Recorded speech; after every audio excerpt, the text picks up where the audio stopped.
If the bass was the heartbeat of 1950s music, the drums were the adrenaline.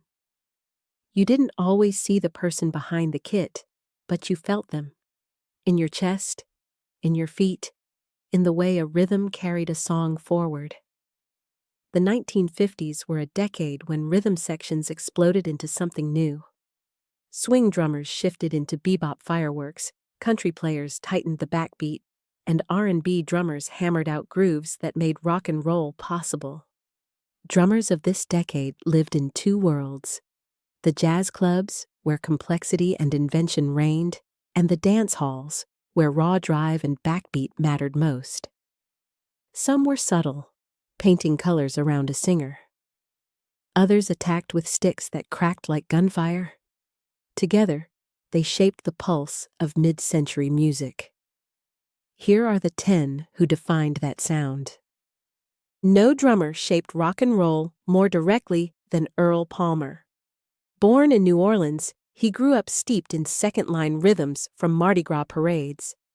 By the 1950s, he was the go-to studio drummer at Cosimo Matassa's J&M studio, cutting tracks for Little Richard, Fats Domino, and Lloyd Price.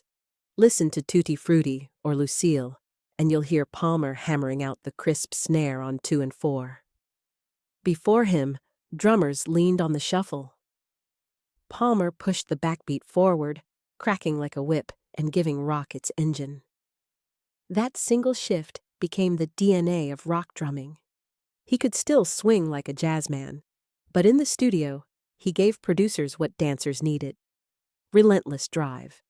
Without Earl Palmer, early rock records would have sounded tame. With him, they sounded dangerous. Behind Elvis Presley's shaken swagger was the steady hand of DJ Fontana.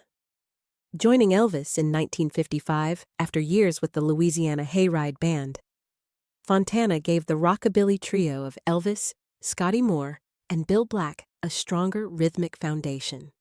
On Jailhouse Rock, Hound Dog, and Don't Be Cruel, Fontana's beats are crisp and disciplined. He wasn't flashy, but he knew exactly when to drive the rhythm harder and when to pull back. His snare made Elvis swing, his cymbals lifted the choruses, and his bass drum locked the whole band into motion. In many ways, Fontana defined the job description of a rock drummer before the term even existed. If Fontana was steady, Jerry J1 Allison was sly. As Buddy Holly's drummer in the Crickets, he proved that drumming didn't need to be loud or complex to be unforgettable. On That'll Be the Day, Allison's stripped-down rhythm is the heartbeat of the track, leaving space for Holly's voice and jangling guitar.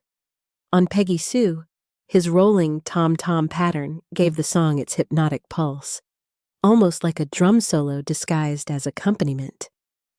Allison wasn't copying jazz, and he wasn't mimicking R&B. He was carving out something brand new for rock. His style showed that in this music, the drum part could be as memorable as the melody. While Allison was reinventing simplicity, Max Roach was redefining sophistication. Already a pioneer from the bebop era, Roach spent the 1950s pushing jazz drumming into uncharted territory.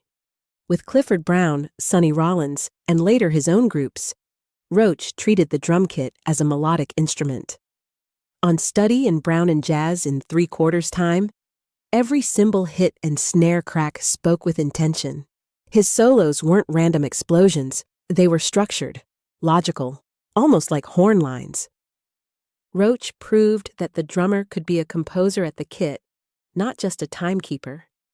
He set the gold standard for creativity, precision, and thoughtfulness in modern jazz. If Roach was the poet, Art Blakey was the preacher. His jazz messengers became the proving ground for a generation of jazz stars, and his drumming was the fire that kept the band burning. Blakey's style was volcanic: rolling triplets, explosive cymbal crashes, and booming press rolls that seemed to shake the floor. He brought African rhythms into jazz after studying percussion in West Africa, and his playing was visceral, raw, and impossible to ignore. On stage, Blakey didn't just keep time. He drove the music like a storm, giving Hard Bop its power and intensity. With Miles Davis's first great quintet in the mid-1950s, Philly Joe Jones became one of the most admired drummers of the era. On Roundabout Midnight and Milestones, his snappy accents and witty fills pushed Miles, Coltrane, and Red Garland to new heights. Philly Joe had a knack for making complex rhythms feel natural, tossing in offbeat hits that sounded like conversations with the soloists. His solos were crisp, clever, and endlessly swinging. Miles considered him irreplaceable, and in those years, he was. Though Joe Jones rose with Count Basie's band back in the 30s, his influence stretched deep into the 1950s. He had already revolutionized drumming by moving the beat from bass drum to hi-hat, giving swing its light, dancing feel. In the 50s, he continued to record and mentor younger drummers. His brushwork was smooth, his ride patterns crisp, and his sense of time unshakable. Players like Elvin Jones and Philly Joe drew from him directly. Joe Jones bridged the swing era with modern jazz, proving that refinement could be as lasting as fireworks. By the 1950s, Gene Krupa had already been a household name for 2 decades. He was the first drummer to achieve true stardom, turning the floor tom into a spectacle in Benny Goodman's Sing, Sing, Sing. In the 50s, he continued leading bands and thrilling audiences with his showmanship. His flamboyant solos inspired kids to pick up sticks, and his presence kept the idea alive that drummers could be stars in their own right. Even as styles shifted, Krupa's energy made him impossible to ignore. Where Krupa was flamboyant, Buddy Rich was lightning. His hands moved faster than almost anyone's, his rolls and rudiments were perfect, and his solos were displays of sheer athleticism. In the 1950s, he played with Tommy Dorsey and others, dazzling audiences who couldn't believe a human could move that quickly around the kit. Critics sometimes accused him of showing off, but fans loved the spectacle.